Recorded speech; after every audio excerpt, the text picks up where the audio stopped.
Hey, I'm Ryan Reynolds. At Mint Mobile, we like to do the opposite of what Big Wireless does. They charge you a lot, we charge you a little. So naturally, when they announced they'd be raising their prices due to inflation, we decided to deflate our prices due to not hating you. That's right. We're cutting the price of Mint Unlimited from $30 a month to just $15 a month. Give it a try at mintmobile.com/switch. $45 upfront payment equivalent to $15 per month. New customers on first 3-month plan only. Taxes and fees extra. Speed slower above 40 gigabytes. See details. History as it happens. September 5th, 2024. The Sorrow of Sudan. Sudan's civil war has left tens of thousands dead and displaced millions over the nearly 14 months. General Abdel Fattah Burhan presides over devastation. The capital, Khartoum, is a battleground, as is its neighboring city of Omdurman. International aid groups issued a joint declaration today that the hunger crisis in Sudan is of historic proportion. The Sudanese people need more than humanitarian support. They need an end to the bloodshed. They need peace. And the only path out of this horror is a political solution. Sexual violence continues to be perpetrated on a large scale, while children continue to be killed or victimized or at risk of being recruited to fight. In our world of conflict, a civil war in Africa is invisible to many Americans, but news is breaking through about the horrors in Sudan. Millions displaced, many thousands dead, and millions of helpless civilians facing famine unless aid is delivered. Who is fighting and what are they fighting for? That's next with Alex Duvall as we report history as it happens, a podcast from the Washington Times. I'm Martin DeCaro. These three men, Bashir, Haroun, and Hussein, are all charged with war crimes for their actions in Darfur, and now they are proving themselves to be the greatest war criminals of this century, by far. The situation in Darfur is on our minds.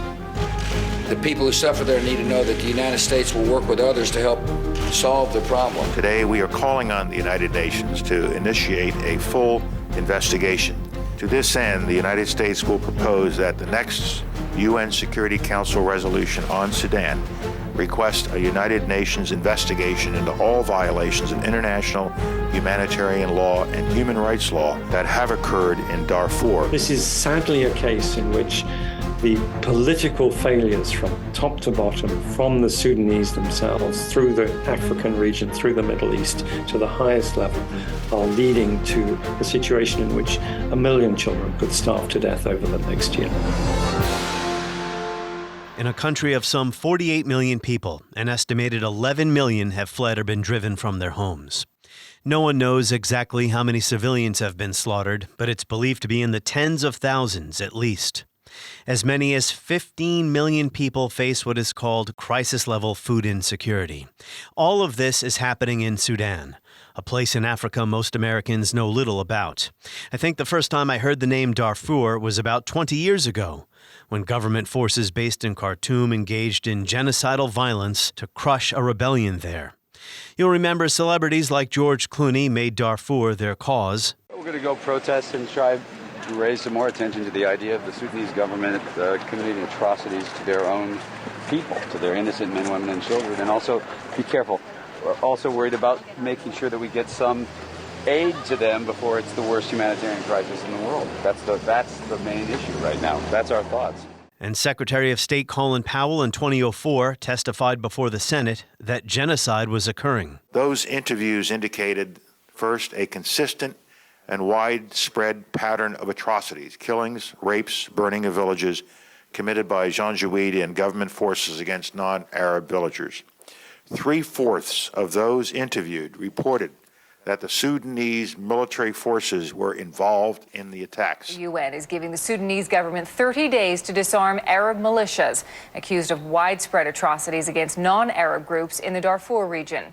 Government officials say they are going War and misery have plagued Sudan since it achieved independence in 1956. The world has gained a new nation. The Sudan, for 58 years under the joint rule of Britain and Egypt, becomes an independent republic. The Proclamation of Independence is read from the balcony of the House of Representatives in Khartoum, and the new flag is hoisted. Blue for the Nile, yellow for the desert, green for agriculture. Its first civil war lasted 17 years until 1972. Fought along north-south fault lines, the Arab and Muslim-dominated north battled guerrilla and secessionist forces in what is now mostly the independent country of South Sudan, then mainly inhabited by Christians or animists, falling primarily under the broader ethnic category of African. A second civil war began in the early 1980s, and in 1989, Colonel Omar al-Bashir and the National Islamic Front seized power in a military coup. General Omar al-Bashir was the military figurehead, but the intellectual foundations were provided by Dr. Hassan al-Turabi, an Islamic scholar.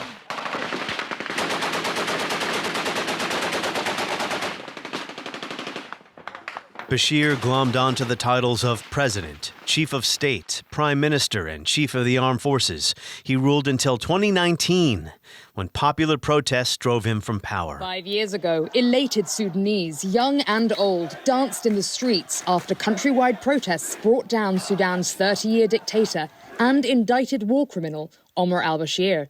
Democracy had arrived. But just 2 years The current civil war began in April 2023 between the army on one side and a notorious paramilitary group on the other, known as the Rapid Support Forces. Cities and villages have been decimated, ordinary Sudanese have been massacred, and, as mentioned, mass starvation looms. It would be wrong to say no one is paying attention. Some Western reporters have gotten into Sudan. I read a number of newspaper articles to prepare for this episode, so there is information available. But when you consider that Sudan now represents one of the worst humanitarian catastrophes in the world, it seems like this civil war should receive more attention, not just by the news media, by the U.S. government, the United Nations. I don't know. So let's talk about it with one of the world's foremost experts on Sudan, Alex Duvall, Executive Director of the World Peace Foundation at Tufts University. Welcome to the podcast. It's a pleasure to be with you. I wish we had something more optimistic to talk about today. Yeah, it's an honor to have you here, but you are right. And it just so happens that whenever I cover a country in Africa, which isn't very often, it's usually about some horrible thing. And I do want to ask you about why this conflict has escaped the headlines, at least until recently. But first, since this is your first time on the show, tell us a little bit about how you became an expert on this subject. Your first trip to that country was 40 years ago. That's right. So I was interested as a student in the issue of refugees, and the reason for that being partly that my father was a refugee from Nazi Germany, came to England in 1938. And when I was an undergraduate at Oxford University in the early 1980s, one of the very small number of places, of universities, where one could go to do research on refugees was the University of Khartoum. It was actually a leading intellectual center. So that's where I went when I had graduated. I went as a graduate student to link up with the University of Khartoum. And I went to Darfur, which at that time was a little-known, vast region in the west of Sudan, where very few people had actually gone and done any field research. And I ended up, or I started off, I should say, one of my very first fieldwork sites was a place in northern Darfur, a small encampment of Arab-speaking camel nomads, a place called Amo. And those nomads had lost their camels due to a combination of drought and the economic decline of the area. And I stayed with this aging old tribal sheikh. And in Darfur, a tribal sheikh is like the chief of the village, a man called Hilal Muhammad Abdullah, who regaled me with stories of English colonial officers who had been there in the 1920s and 30s, shooting lions and so on. And he told me about how the world that he knew was coming to an end, how his people were desperate and impoverished and so on. And he was very despairing about the future. And then 20 years later, his son appeared as number one on the list of the United States men identified as war criminals. His name is Musa Hilal. He was head of the Janjaweed, the notorious Arab militia that was conscripted by the then government of Omar al-Bashir as a largely unpaid strike force to rampage through the non-Arabic speaking towns and villages of Darfur to suppress a rebellion, and in doing so commit terrible atrocities, burning, killing, looting, mass displacement and starvation. So I had some sense of the desperation that had actually driven many of these young men to these atrocious acts of violence. And now another 20 years on. Darfur then, of course, was in the headlines. We had George Clooney addressing these great rallies in New York and Washington to save Darfur. We're at the doorstep of something we thought was impossible to dream of in the 21st century. If we turn our heads and look away and hope that it'll all disappear, then they will. All of them, an entire generation of people. And we will have only history left to judge us. This is, in fact, the first genocide of the 21st century. But there is hope. There is you.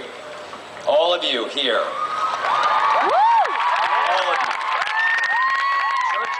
20 years on, that same Janjaweed under a different leader, a man called Mohammed Hamdan Dagalo, known as Hemeti, has become institutionalized. It's become a sort of transnational mercenary commercial conglomerate with dealings in neighboring countries, in Yemen, in the Arab Peninsula. And it has become the most powerful force, not just only in Sudan, but spilling over into neighboring countries, unleashing a sort of firestorm that is not gaining any serious international attention. These are the rapid support forces that you're referring to, that former Janjaweed members in them. Exactly. So what happened was that in 2013, so 10 years after the Darfur War first exploded, the Sudanese army was unable to contain a number of rebellions in the country. And President Bashir decided that he would, in a classic sort of coup-proofing mechanism, he would have an alternative to the army that would fight the wars in the peripheries, in the far-flung areas, and would also counterbalance the officers who he feared were plotting to overthrow him. So he promoted this sort of poorly educated former camel trader who had proved himself a remarkably effective frontline commander, this Hemeti character, to the status of general, even though he had no formal training, and formalized his militia as the Rapid Support Forces, which was, at the end of the day, was Bashir's undoing, because 6 years later, this man who Bashir had called his protector turned against him in an act redolent of Brutus and Caesar. He was the one who stabbed him in the back, metaphorically, as it were, overthrew him in a revolution in 2019. Omar al-Bashir, decades in power, suddenly gone in 2019 after popular protests as well. And it is the government military, if you will, that is clashing with this paramilitary force now in the current war. We'll return to those factions in a moment. But first, here's a headline. The war in Sudan, the world forgot. Here's another headline. For a full year, the bodies have piled up in Sudan and still the world looks away. An article in the New York Times says, in a world already ravaged by entrenched wars and the threat of more, the tragedy of Sudan is hardly registered in many corners. Protesters do not march on capitals demanding a ceasefire. The United States has kept its distance. I really don't think this is very mysterious as to why, but I'm curious as to what you think. Why have Americans seen so little about this conflict that has displaced something like 11 million people? For those of us who've been studying Sudan for a long time, it is, as you indicate, actually rather unsurprising. Sudan was quite rarely in the news for the first 20 years that I was studying it. And the anomaly was, why did this war, admittedly a very vicious and horrible war in Darfur 20 years ago, why did it suddenly become the cause of the day? Why was George Clooney speaking to these rallies? Why were other Hollywood celebrities taking it up? Why were students on campuses, clamoring for attention? And it certainly translated into attention, President George W. Bush made it a policy priority. He said, we want to send United Nations peacekeepers to Darfur. He also had a high policy priority of South Sudan, where there'd been a terrible, long-running war for more than 20 years, of ending that war. And at the end of the day, giving the South Sudanese the opportunity to have their own separate state. They voted for independence in 2011. And at the height of this international attention, just about every Western country, plus Russia, plus China, had a diplomat, a senior diplomat assigned as a special envoy.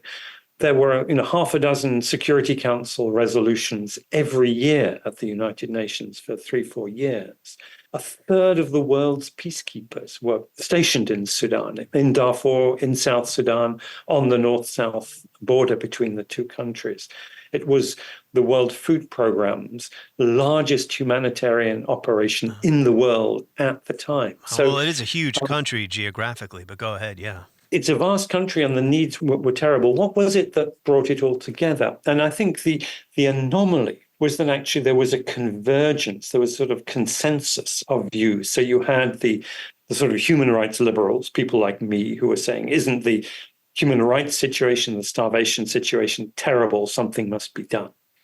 There were the Christian lobbies who were saying the South Sudanese Christians have been oppressed by this extremist Muslim government, is denying them their basic freedoms, including their religious freedoms. There was an interesting, quiet, but very effective advocacy from the Jewish lobby that saw this as an opportunity for making common cause in the United States with the African American caucus in Congress over the issue of slavery, because the Northern Muslim government and militia were enslaving Black Southerners. And this was a way of playing to a domestic political divide in the United States.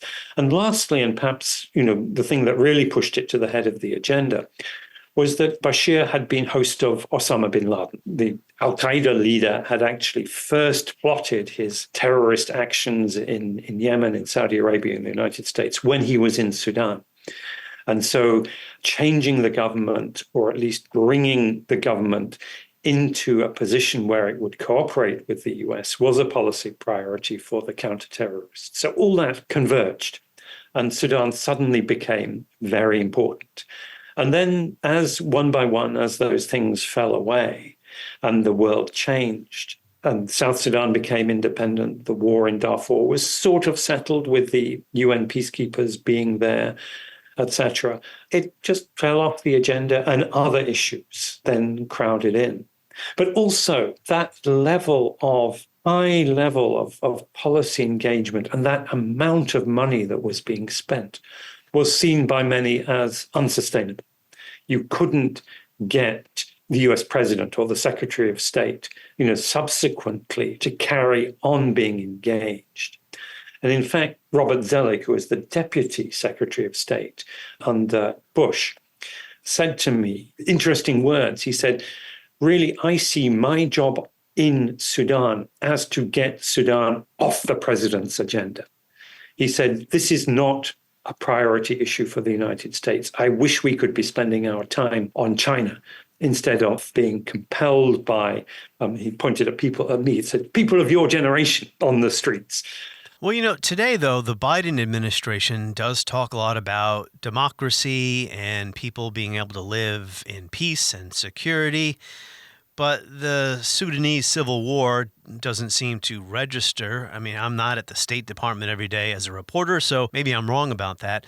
As far as the American public goes, I mean, Americans have really never been that interested.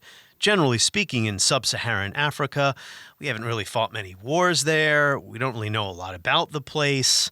I'm sure a lot of people listening to this today, including me, I didn't know this until I started preparing for this episode, that Sudan's first civil war lasted about 17 years from independence to 1972. Then it had a second civil war from 1983 to 2005. And you've already been talking about the Darfur conflict, kind of a civil war within a civil war. And now this most recent one, which began in April of 2023, There aren't a lot of news organizations in Sudan. TV stations aren't there. I don't know if CNN has a correspondent in Sudan. It's dangerous. It's expensive to cover these things. This isn't really a question. I guess I'm just trying to come to grips with why, we're pretty much ignorant about what's going on there, even though it is arguably the worst humanitarian crisis in the world. It's in the top 5 for sure. So you've raised a lot of really important questions there. As I often do, I stuff my questions with too many questions. So let me deal with a couple of them. The first is that under the Trump administration, President Trump, as everyone knows, was not really interested in Africa at all. And he basically handed over his policy, his administration's policy for Sudan and the neighboring regions to the key allies in the Middle East, namely Egypt, Israel, Saudi Arabia, and the United Arab Emirates. And we saw the implications of this begin to play out after the civic revolution that you referred to earlier. So in 2019, there was a sort of beatific, non-violent civic uprising in Khartoum of ordinary citizens, many of them women, confronting the army and saying, time for a change.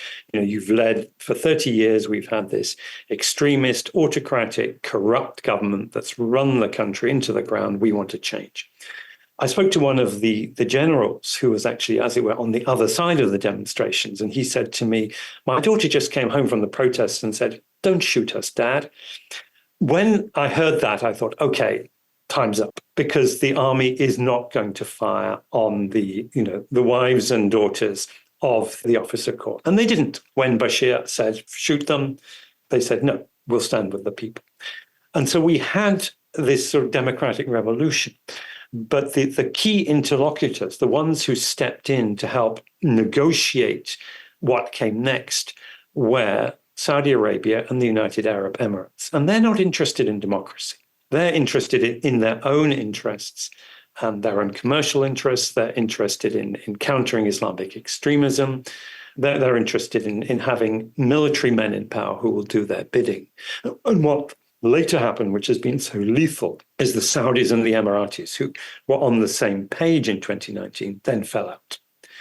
You also had Egypt. The president of Egypt, Abdel Fattah al-Sisi, did not want to see the same sort of popular protests that had overthrown Hosni Mubarak a few years previous.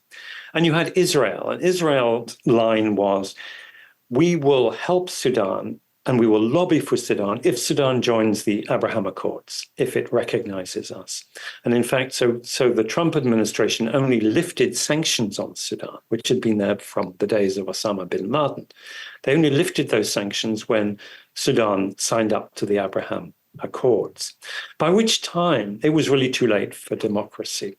And I think what the Biden administration, although it made the right rhetorical gestures towards democracy, essentially didn't change that policy.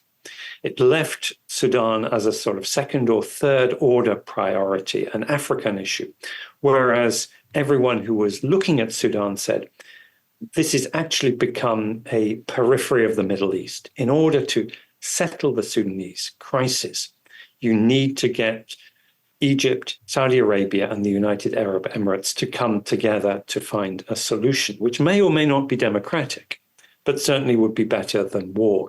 And nobody with the level of clout in the administration has spent any time on doing this. So we've had these hapless special envoys, ambassadorial level, who can talk to all the people in Sudan, but they're not going to get the time of day from the crown prince in Saudi Arabia or the president in the Emirates.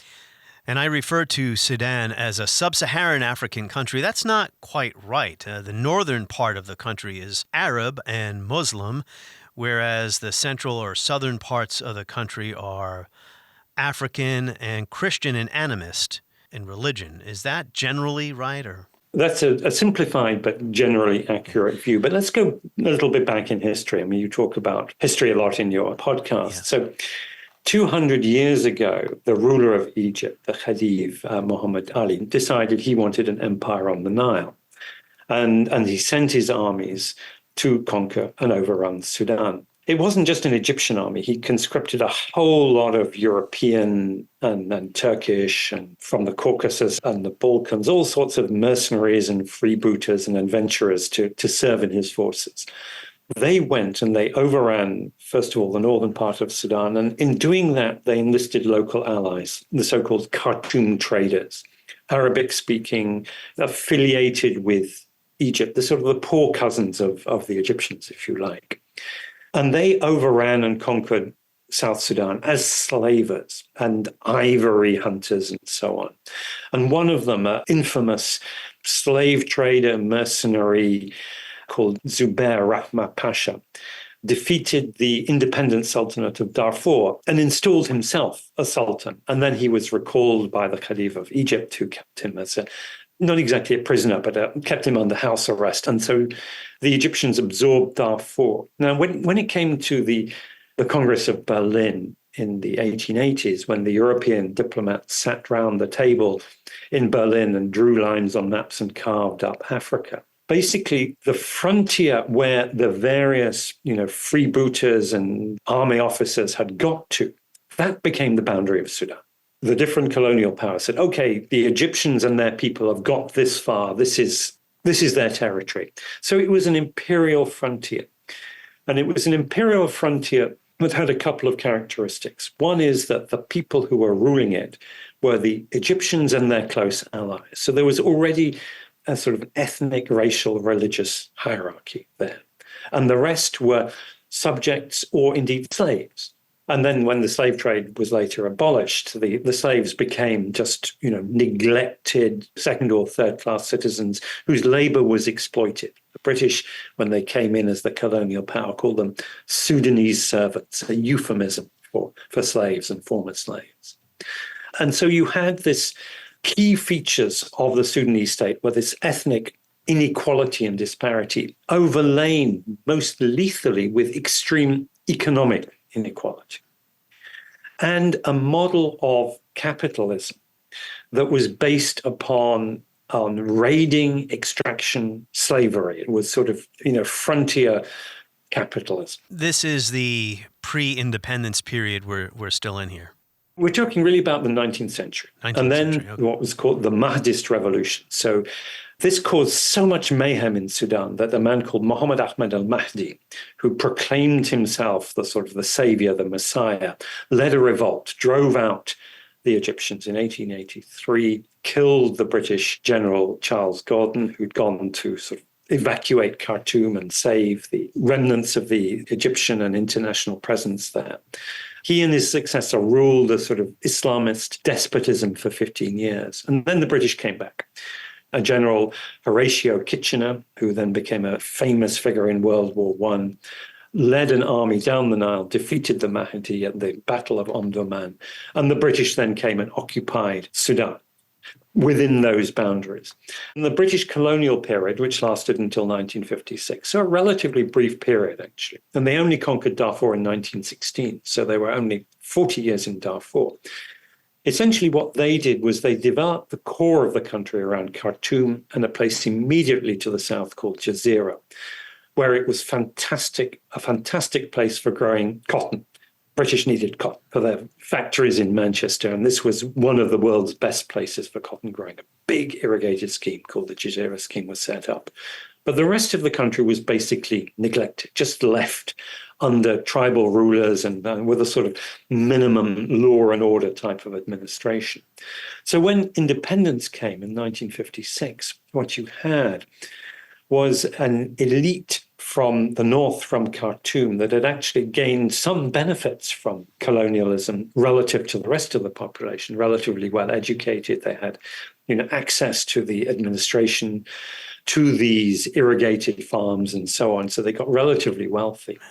And the rest of the country in abject poverty, with the ruling elite really looking down on them in racial terms. So the Darfurians were considered, they were Muslims, but they were considered backward savages.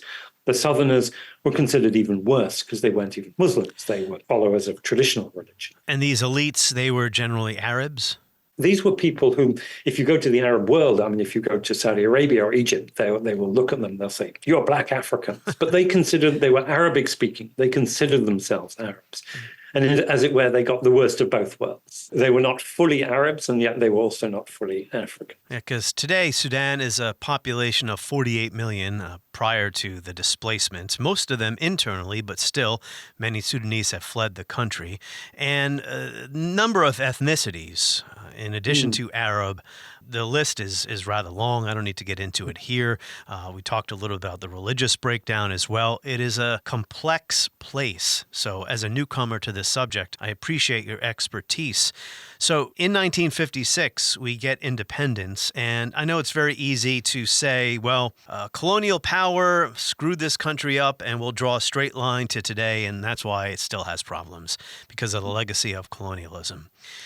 But I did read one piece of analysis that may explain why there's yet another civil war today. I'd like your thoughts on it. It says Sudan's founding, 1956, its founding constitution, failed to address two crucial issues. First, it was not decided if Sudan should be a secular or Islamist state. Second, the country's system of national governance failed to include the majority of Sudanese and protect the rights of large minorities. This has been a core driver of conflict in Sudan ever since.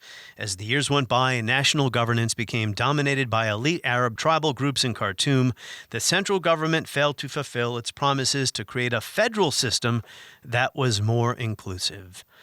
Do you agree with that analysis? I think that's a pretty good encapsulation of the first 50, 60 years of Sudan as an independent country. And I mean, one of the tragedies of Sudan is that in some 20 years ago, 2005, there was what was called the Comprehensive Peace Agreement, which brought to an end the war between the North and the South. And the idea was that this would build a new Sudan that was secular but respectful of religion, that was more democratic, that would provide for a sort of a more equal share out of the national patrimony among the different groups. It didn't work out. One of the reasons it didn't work out was a terrible accident, which was that the leader of the South, John Garang, who was really the champion of this particular vision, and he had convinced many in the northern elite, including the Vice President Ali Osman Taha, who was as powerful at the time as the president, Omar al-Bashir, convinced them to go along with this, the last chance for keeping Sudan together and functioning. He was killed in a helicopter accident. There's a lot of conspiracy theorizing that it wasn't an accident, but everything points to it being just a terrible accident, flying a helicopter in a storm through a mountainous area. And consequence of that was that the war in Darfur that had sort of joined, the Darfur rebels had joined in this struggle, could not then be resolved because the Darfur people wanted to be part of this vision, and this vision was now falling apart. The Southerners said, okay, we have the option of independence, we're going to take it. And they did. And with it went the majority of Sudan's oil, and so most of its revenue, its hard currency, its tax income, etc. That's right. There was an oil boom under Omar al-Bashir. That's right. That helped things for a while. But there was this brief moment when it looked like Sudan might actually achieve some prosperity and develop. And then after the South took its independence in 2011, and it also went into its own crisis there. They had their own problems. With the unresolved war in Darfur, the government of Bashir and the cabal of Islamist securocrats around him sort of doubled down on their worst instincts. They were bitter. They said, we've been betrayed. We need to just suppress any discontent by force, which is why the Rapid Support Force was built up as this powerful engine. They said, we're not going to tolerate diversity. The South has gone.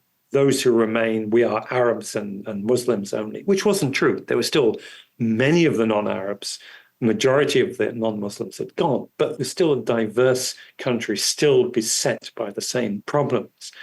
And for some years after that, the government was just becoming increasingly paranoid, isolated, until this revolution overthrew it.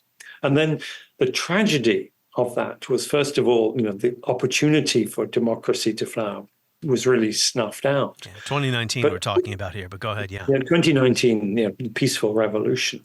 And that lasted for 2 years. There was a coup 2 years later by the twin heads of the government, the head of the army, General Abdel Fattah al-Burhan, and the head of the RSF, this commander called Hemeti. Yeah, we're getting to them next, but go ahead, Alex, yeah. But also, you see, what had happened in the meantime was that the army and the RSF were presiding over these immense kleptocratic, semi-criminal, crony capitalist enterprises. And the RSF is the most interesting one. The army had had modeled itself on armies in other parts of the Arab world where they had lots of business interests in oil, in construction, in massive corruption in building bridges and dams, in telecommunications, and all these things. But the RSF was quite interesting because it was a different model of sort of mercenary capitalism. And it was founded on two things. One was gold, artisanal gold, of which there's a lot in Sudan, just shallow gold mines. And whoever controls those gold mines can smuggle the gold. And the RSF, Hemeti, was very good at this. So he was smuggling gold, especially to Dubai. And most of it was going into his pocket. But the other thing he was doing was he was renting out his militia as a mercenary force. He was rented out to the Saudis and the Emiratis to fight in Yemen. And they made a lot of money there. He made a lot of connections, cut a lot of business deals. He was rented out to fight in Libya, where he partnered with the Wagner Group and General Haftar in the east of Libya. Began operations in Chad, in Central African Republic. So what you see actually here is that old model. If you think back to the 19th century, and the man I mentioned, Zubair Rahman, he was a mercenary trader. He was trading in slaves. Obviously, they don't trade in slaves now, but he was trading in slaves, ivory, gold, all these things. He had no regard for frontiers. His troops and his lieutenants went as far as Nigeria on their pillaging operations. And when he came across a local sultanate or chieftain, he put it in his pocket. He would appoint one of his subordinates. You are the chief of so-and-so. And he made himself a sultan. So I think what we see is that pattern. So you see Hemeti, his operation, he thinks of himself as bigger than the Sudanese state. He thinks of the Sudanese state as a wholly owned subsidiary of his family enterprise, the Dagalo brothers. His family name is Dagalo. His brothers are key to his sort of corporate empire. So he also has no regard for boundaries. So it's a historic model of transnational trading mercenary operation, a bit like the East India Company was to the British government in the 18th century, becoming bigger than the state. And just as the East India Company sort of pocketed the principalities in Bengal and Madras and made the Mughal Empire, its own wholly owned subsidiary, Hemeti is trying to do something similar in Khartoum and indeed possibly in neighboring countries too. So to call Sudan a country, the way we might think of a country today, it doesn't seem like Sudan is a country or one country. I don't know if it's a failed state. I think it is a failed state. It is, I think the way to think of Sudan is a bit like the wars among, the five families. Think of The Godfather. I do think of The Godfather quite often. That's a great, yeah. And this is precisely how they operate. And of course, if you watch The Godfather, you will know that key members, the bosses, they own police chiefs. This is exactly how Burhan and his lieutenants, who include some of the Islamists, some of the quasi-independent generals, securocrats, etc., and Hemeti and his brothers, they are like the families. In my writings, I call this a political marketplace where political services and loyalties are up for sale for the highest bidder. And if you have the money, the political money to spend, if you know how the system works, and you can, send your boys round to, break legs or shoot people, then you're going to get your way. So they're interested in power and using their positions to enrich themselves.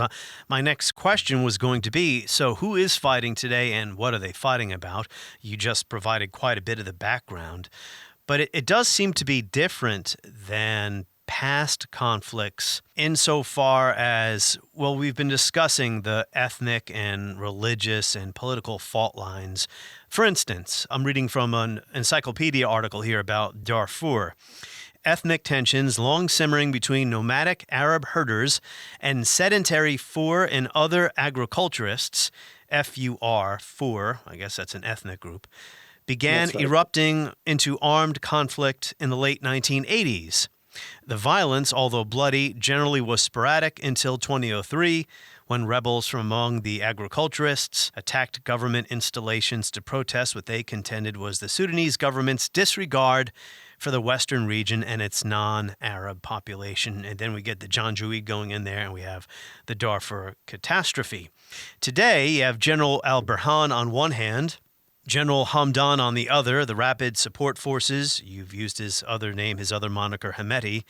They're fighting over what? It seems to be different than these past... So just as a sort of footnote, the ethnic racial factor is still there in some places. Okay. So in the western part of Darfur, when this war broke out some 15, 16 months ago, the RSF and associated militia conducted the most horrific racial massacres against the indigenous non-Arab Masalit group there. I've watched videos made actually by the RSF themselves. And they are just, I couldn't watch them, actually. I couldn't watch them before. But they're doubly horrific because they are videos of people having their throats slit and being killed, etc., by the people who are doing this or by their close friends.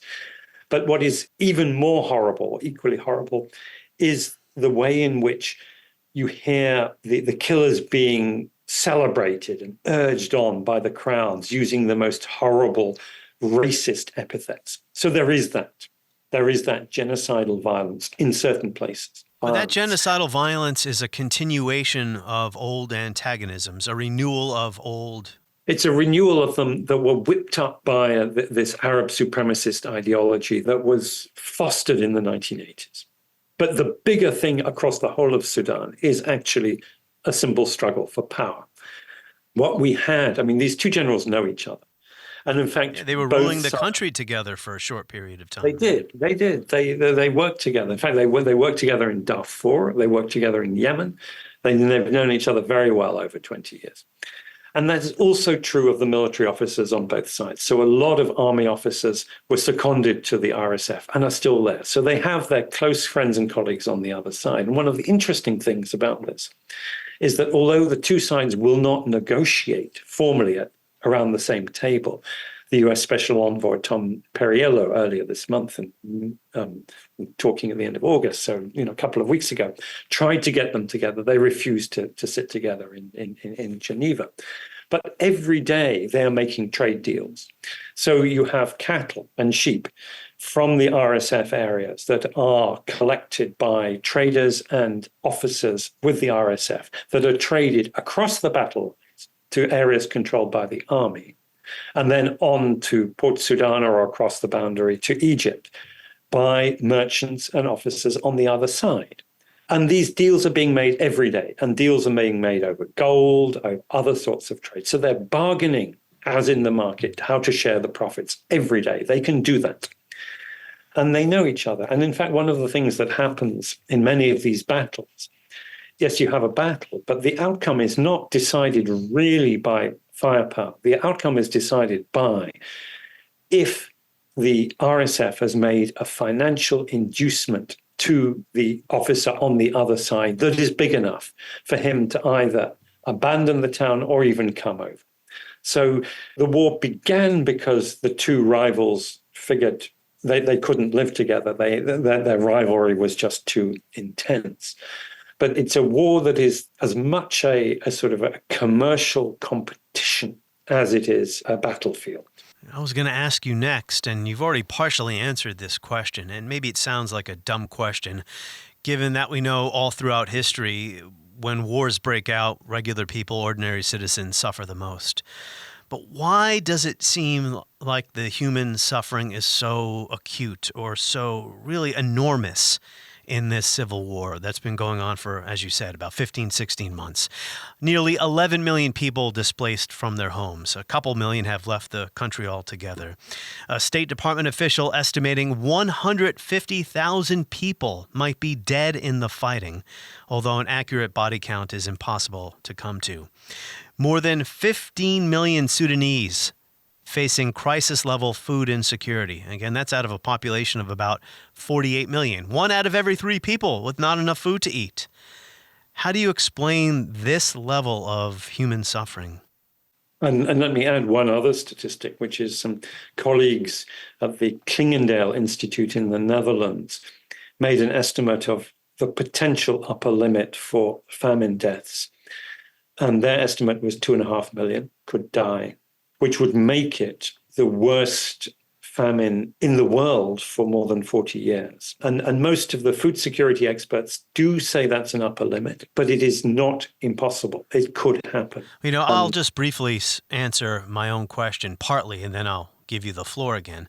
When a country is already so poor, when a war comes, people are already living on the brink of dire poverty and starvation, so this pushes them over. Yeah, exactly. So even before this war, you had what you could call the crisis before the crisis.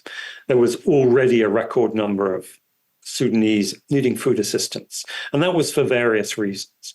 It was because you had the legacy of previous wars. So a lot of people displaced from the Darfur War of 20 years ago, still living in displaced camps, still relying on rations from the World Food Programme. Obviously desperately vulnerable if those rations got cut off.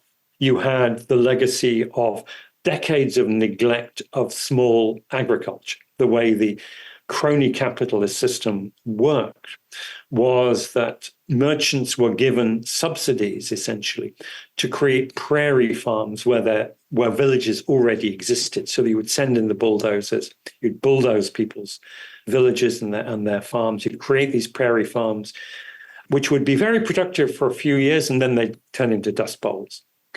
The system was the worst form of both social and environmental extraction. And then you had the economic crisis.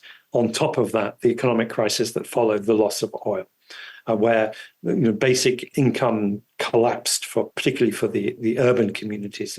The symbol of the revolution of 2019 was the loaf of bread. People said, we can't afford bread any longer. So you had all this. Then on top of that, you have starvation as a weapon of war. So the two sides use it slightly differently. So the RSF, which was short of money, although it does have gold, it wanted to provision its forces. It didn't really have the infrastructure to do that. So basically, the orders given are feed yourselves, help yourself. So like a swarm of human locusts, the RSF militiamen ransack residential neighborhoods. Anything that can be looted, they will take. What cannot be looted, including things like hospitals and schools, is vandalized. And what sense does it make to vandalize a hospital? You might need it, for your own troops if they're injured in battle. But once you have given that order, it is extraordinarily difficult to discipline the forces. When the RSF attacked Al Jazeera, this place where the British 100 years ago set up this vast irrigated farm, one of the largest in the world, to grow cotton, they not only stole the food, but they actually destroyed a lot of the irrigation infrastructure, which makes no sense. And they create hunger in places like Jazeera, like the province to the south, Sennar, that in Sudanese terms were well off. These places have not been hungry for more than 100 years. On the other side, the army is fighting a defensive war. It doesn't really have that sort of mobile infantry capacity to fight back. So what they have been doing is using the Air Force to attack key infrastructure, destroy bridges, fuel depots, key things that keep the economy going in those other areas. But the other thing they've been doing is trying to stop humanitarian aid. Now, here you have this bizarre phenomenon, which is that they are still recognized by the United Nations as the government, even though the capital city has been abandoned. It's essentially in ruins. They have set up an alternate capital in Port Sudan. And the African Union, the regional organization, doesn't recognize them as a government. It suspended them. But the UN does. And that means that the UN lawyers are telling the World Food Programme and UNICEF and everyone, in order to operate, we need the permission from these people. So that if you look at the Darfur, and there have been United Nations World Food Programme trucks laden with food stuck at the border on the Chadian side, stuck there for months. Now, the armed smugglers, ordinary people, traders can cross that border every day because there is not a single army soldier within 100, 200 miles of it. It is total no man's land. But those UN trucks cannot cross an entirely hypothetical boundary because General Burhan and his people in Khartoum will not give them permission, and the UN will say, we have to respect that. Even though, they are the sovereign authority, but... With sovereignty comes responsibility. Yeah. There's a whole host of preconditions. The United Nations Security Council 6 years ago passed a resolution unanimously. China, Russia, the African states all voted in favor of it, saying the use of hunger as a weapon of war may be a war crime. The United Nations must provide food, emergency assistance to people under these conditions. The key international organizations have said there are limits to this. And the UN has just rolled over on this issue. And only just in the last week have they allowed a handful of trucks to go. And even then, they're insisting on an inspection regime and so on. It's too little. It's too late. Yeah. Resources needed to be mobilized months and months ago and got there. It's too late for really the major relief humanitarian effort that is needed. There's a rebel group in the south known as SPLM. They're the northern branch, as far as I understand, of the southern rebel group that was behind the separatist movement that eventually led to the formation of a new country, South Sudan, in 2011. But the northern branch, if you will, of these rebels, they're still active in Old Sudan. What role are they playing in all of this mayhem? What are they trying to gain out of this? This group was the sort of the spearhead of resistance to the agenda of Bashir after the separation of the South, his agenda of turning this into a monolithic Arab Islamic state. And they said, our people, the Nuba people in a place called South Kordofan, historically we are a mixed people. Muslims, Christians, followers of traditional religions, etc. And not interested in Sharia law. Exactly. They're very much opposed to that. And they said, respect us in this regard and we can live at peace. And basically, that issue was not resolved. So they have their own sort of semi-autonomous enclave. Think of them a bit like the Kurds under Saddam Hussein. Basically run their own affairs. But very isolated, very hard to get aid in. So they're really quite hungry. And particularly, there are people who are running to that area from other parts of Sudan. They run there because they know they will get some protection, but they have no resources to feed them. So there's very high levels of hunger. So this group is sort of neutral between the two parties. They basically want to control their own territory. People listening to this, what can they do, if anything? So I think it's an agenda that really ought to be a high-level policy agenda for the United States, for the UN. One of the important things here is to put pressure on the Arab states, especially the UAE. And what the UAE cares about is reputation. It's not going to succumb to financial pressure, but reputation. And the US rapper Macklemore has, I think, put his finger on it. He said, I will not perform in Dubai while the UAE is supporting the genocidal RSF. And actually, I think that action has more impact on Emirati thinking than all the US diplomacy and the international diplomacy put together. But also, people can give money. They can give money, especially to the voluntary organizations that are active in Sudan. You know, Doctors Without Borders, Samaritan's Purse, Save the Children. Perhaps most important, the local Sudanese organizations that are there on the ground. Central African Republic, Chad, Egypt, Eritrea, Ethiopia, Libya, and South Sudan. That's 7 countries that share a border with Sudan. It seemed to me they all have an interest in wanting to see a peaceful resolution here because they're dealing with refugees and the violence can spill over. one would hope that they would all have got together and formed a common grouping to press for peace and for humanitarian aid. Sadly, that's not how elite politics works. Each of the leaders of these countries is more focused on protecting their own power, positioning themselves with regard to the broader power struggles that are going on in the region, particularly the rivalry between Saudi Arabia and the Emirates, and in some cases even seeing if they can profit from this war. So the African efforts to resolve this have been very subpar, very disappointing. So children starve then as a result? This is sadly a case in which the political failures from top to bottom, from the Sudanese themselves, through the African region, through the Middle East, to the highest level, are leading to a situation in which 1 million children could starve to death over the next year. Excellencies, the conflict in Sudan continues to have immense repercussions on the country and its people, who continue to face unimaginable suffering. The humanitarian and protection needs are rising by the day, with no signs of a reprieve. The indiscriminate and sometimes targeted attacks on civilians and civilian objects and infrastructure continue, particularly in Khartoum, Darfur, and North Kordofan, as the parties continue to disregard calls to protect civilians and uphold their international human rights and humanitarian law obligations. Sexual violence continues to be perpetrated on a large scale, while children continue to be killed or victimized or at risk of being recruited to fight. The systematic abductions and killings of human rights defenders in Darfur and Khartoum are on the rise. And that was testimony at the UN by Assistant Secretary General for Africa, Martha Ama-Akia-Pobi. She testified before the Security Council a year ago in August 2023. On the next episode of History as It Happens, we will return to the ongoing war in Israel.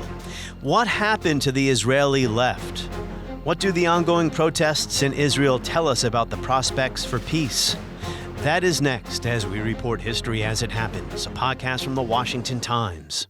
Hey, I'm Ryan Reynolds. At Mint Mobile, we like to do the opposite of what Big Wireless does. They charge you a lot, we charge you a little. So naturally, when they announced they'd be raising their prices due to inflation, we decided to deflate our prices due to not hating you. That's right. We're cutting the price of Mint Unlimited from $30 a month to just $15 a month. Give it a try at mintmobile.com/switch. $45 upfront payment equivalent to $15 per month. New customers on first 3-month plan only. Taxes and fees extra. Speed slower above 40 gigabytes. See details.